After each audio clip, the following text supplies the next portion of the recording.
Seperti inilah kondisi terakhir lokasi banjir luapan air Sungai Cikaso yang menerjang 8 kedusunan di Desa Cibitung, Kecamatan Cibitung, Kabupaten Sukabumi, Jawa Barat sejak Jumat 23 September 2022 lalu. Terlihat sejumlah warga tengah membersihkan kediamannya dari material banjir yang mengendap serta mencari sisa barang miliknya yang masih bisa terpakai. Kerusakan juga terlihat di dermaga air Sungai Cikaso, sejumlah perahu rusak berserakan di bantaran sungai.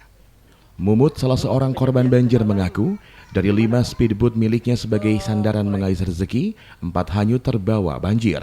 Kini hanya menyisakan 1 unit. Sementara kediamannya rusak akibat banjir mencapai 2 lantai rumah. Hingga saat ini surat dokumen penting miliknya belum ditemukan.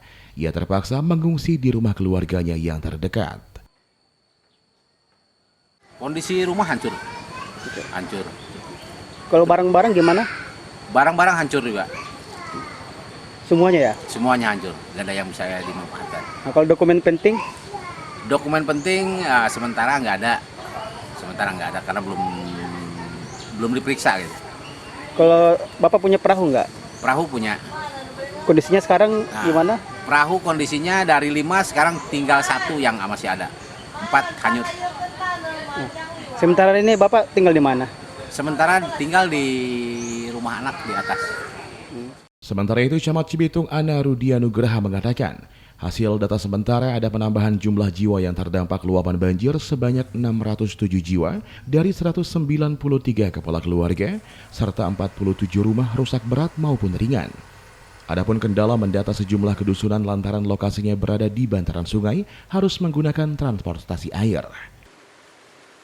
Kalau dijangkau secara utuh masih ada, yaitu Ciloma, tetapi alhamdulillah bantuan ke Ciloma itu sudah sampai.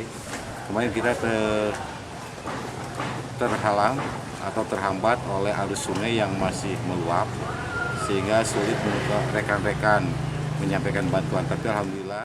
Pihak pemerintah Kecamatan Cibitung masih terus menelusuri sejumlah kedusunan yang sulit dijangkau lantaran harus menelusuri Sungai Cikaso menggunakan speedboat.